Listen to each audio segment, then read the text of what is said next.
안녕하세요. 오늘 주제는 좀 예전부터 하려고 했었는데 맨날 시잘데기 없는 것만 찍다가 못 맞추고 왜 이런 거 찍다가 조금 늦어졌는데, 오늘은 영화에 대해서 얘기를 들어보려고 합니다. 제가 이 잡다한 취미가 되게 많은데 그 중에서 제일 그래도 양대 산맥을 꼽으라면 한쪽은 야구, 한쪽은 영화거든요. 그래서 오늘은 이 영화에 대해서 그냥 말씀드리기에는 영화라는 게 워낙 이제 범위도 넓고 많고 하니까 특별한 주제를 가지고, 첫 번째 주제는 바로 1989년에 개봉한 영화입니다. 1989년 베를린 장벽이 무너졌던 연도, 쇼와 시대가 끝나고 헤이세이 시대로 넘어갔던 그해, 혜태 타이거스가 프로야구 역사상 최초로 한국 시리즈 4연패를 기록한 연도, 테일러 스위프트가 태어났고 그녀의 5집 앨범 제목이기도 한 연도, 드리데 형님의 대표곡 호랑나비가 발표된 그 연도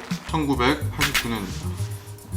1989년에 개봉한 이 수많은 영화들 중에서 그래도 이 영화만큼은 봐야 되지 않을까 하는 영화, 첫 번째는 바로 인어공주입니다. Ariel, listen to me.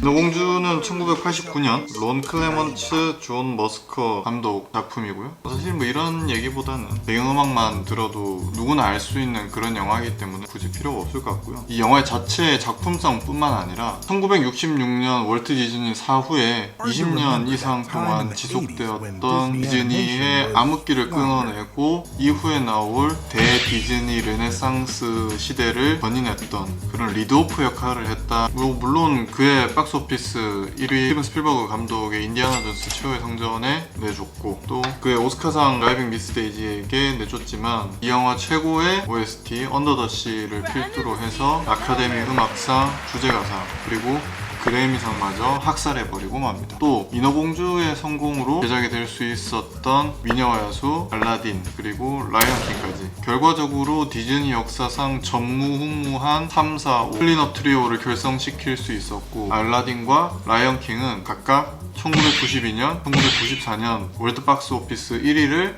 달성을 합니다. 과연 어떻게 이 인어공주라는 영화가 성공을 할 수 있었는가? 뭐 이유에는 여러 가지가 있겠지만 첫 번째 키워드는 심해입니다. Journey under the sea. 말 그대로 언더 더 시, 기존의 애니메이션에서 볼 수 없었던 바닷속 풍경들을 정말 가감없이 보여줄 수 있었고, 분명히 안데르센의 인어공주라는 원전이 있는 영화였지만 이 디즈니만의 방식으로 재해석을 했고, 이러한 심해 애니메이션은 또 하나의 장르가 되어서 앞으로 나올 수많은 영화들에게 하나의 어떤 레퍼런스가 되었다는 점이 중요한 것 같아요. 두 번째는 브로드웨이입니다. 기존의 디즈니 애니메이션들 전통적 뮤지컬 형식을 착실히 따랐다면 인어공주 같은 경우에는 당시에 브로드웨이, 뉴욕에서 유행을 했었던 현대적 뮤지컬 양식을 이 동화적 판타지와 결합을 시켜서 영화적으로 잘 어우러졌고, 어쩌면 이때부터 이미 영화의 성공 공식은 완성이 되어 있었는지도 모르겠습니다. 디즈니가 지금의 디즈니 제국이 될 수 있도록 했었던 르네상스 시기를 이끌었던 공격의 천병, 최고의 리드오프 역할을 한 영화가 아닌가. 뭐 다저스의 무키 배츠, 이렇게 브러스의 크리스티안 예리치, KBO로 치면은 뭐 이종범, 인어공주는 이러한 역할을 한 영화다.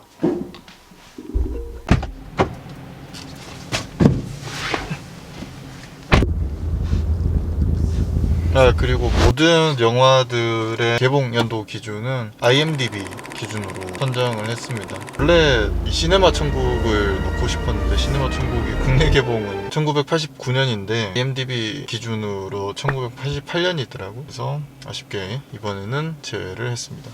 네, 두 번째 영화는 바로 팀 버튼 감독의 배트맨입니다. 사실 그동안 배트맨을 주제로 한 실사화 영화들, 꽤 많은 숫자의 영화들이 제작이 되었었거든요. 그리고 기준점이 되는 것이 보통 이 놀란 감독의 배트맨 트릴로지 세 작품들을 기준점으로 하게 되는데, 2005년 배트맨 비긴즈로 시작된 이 리부트 시리즈 이전에 우리가 흔히 얘기하는 전통적인 배트맨의 이미지는 대부분 팀 버튼 감독의 배트맨, 그리고 배트맨 리턴즈로부터 비롯된 것이 거의 대부분입니다. 쫄쫄이 타이즈를 입은 배트맨부터 시작을 해서 이 배트맨 역할을 맡은 마이클 키튼, 스파이더맨 홈커밍에서 벌처라는 빌런 역할을 맡아서 좋은 연기를 보여주기도 했는데요.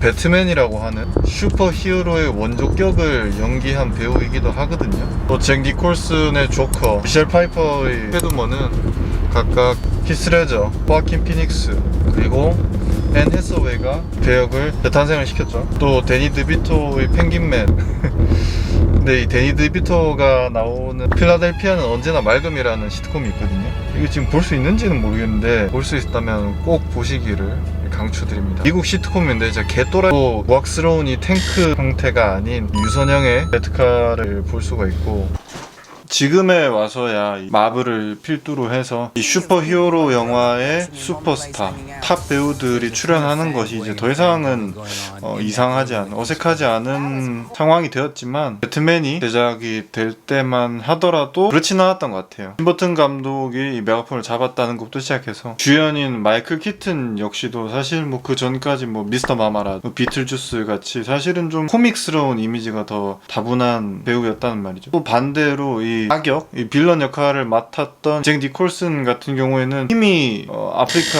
이미 아카데미에서 2번이나 오스카상을 수상을 했던 배우였고, 샤이닝에서는 뭐 진짜 미친 연기를 보여줬었기 때문에 잭 니콜슨이 이 조커라는 역할을 하려고 할까라는 의문도 많았던 게 사실이었거든요. 그렇지만 그 조합이 결국은 이 배트맨이라는 명작을 가져왔고, 다크나이트가 이 슈퍼 히어로물의 어떤 질적 성장을 가져왔다면 이 배트맨의 성공은 이런 슈퍼 히어로물이 존재할 수 있도록 어떤 양적 성장이 기반이 되지 않았나.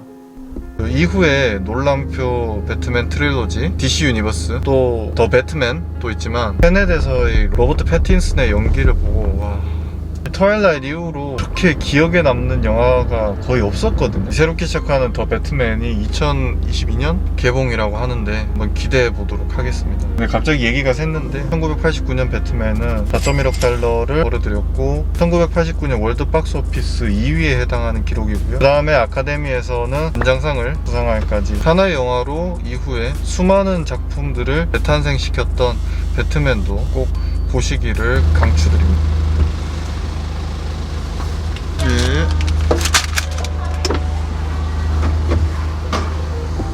네, 마지막 영화는 마녀배달부 키키입니다. 이 영화는 1989년 미야자키 하야오 감독의 영화고, 또 이 영화는 사실 원전이 따로 있습니다. 카도노 에이코의 마녀의 테크편, 영화의 원제도 마녀의 테크편이거든요. 테크편이 뭐 택배라는 뜻이라고 하는데, 뭐 줄거리는 13살이 된 이 견습 마녀 키키가 진정한 마녀로 거듭나기 위해서 다른 마을로 홀로 자립해서 마녀 수행을 하는 이 1년 동안의 과정을 그리고 있는 영화인데요. 사실 뭐 어떤 주인공과 이 선명한 대립각을 이루는 악역이 있는 것도 아니고, 어떤 화려한 기승전결이 있다기보다는 담담하고 담백하게 키키라는 소녀가 성장해 나가는 과정, 갑자기 어느 날 하늘을 날 수 없게 된다거나 그런 키키를 위로해주는 톰보와 우슬라와의 우정, 이러한 성장통에 이제 포커스를 맞추고 있다 보니까 뭐 보시는 분에 따라서 어떻게 보면 좀 약간 밋밋하다, 그럼에도 불구하고 이 영화를 추천을 드리는 이유는 이 영화가 주고자 하는 메시지, 지금부터는 뭐 다 100% 제 내피셜이긴 합니다만은, 이 영화가 제작되고 개봉이 되었던 1980년도 후반 일본은 역사상 전무후무한 경제성장기, 흔히 말하는 이제 버블 경제의 정점에 있었던 시기인데, 한번 생각을 해보면 2차 세계대전 무조건 항복 이후로 반세기도 지나지 않아서 세계에서 가장 잘 사는 나라가 되었을 때 그 나라의 국민으로서 느껴지는 어떤 뭐 자긍심이라고 해야 될까요? 뭐 이런 거는 사실 우리가 쉽게 상상하기 어려운 부분이 아닌가. 그럼에도 불구하고 당사자인 일본 사람들이 봤을 때도 이건 좀 뭔가 이상하다는 거죠. 이러한 상황이 언제까지고 계속 지속될 수는 없다. 이 도쿄를 팔아서 미국을 살 수 있었던 지금과는 다르게, 미국으로부터 컬럼비아 픽처스, 엠파이어 스테이트 빌딩을 살 수 있었던 지금과는 다르게 이제는 어쩌면 더 이상 특별하지 않은, 오히려 평범하기도 어려울 수 있는 다음 세대의 키키들에게 미리 전하는 격려와 당부의 메시지가 아니었을까, 저는 그렇게 생각을 하고요. 버블 경제의 몰락과 함께 일본의 잃어버린 신년이 찾아오면서 예측은 해석하게도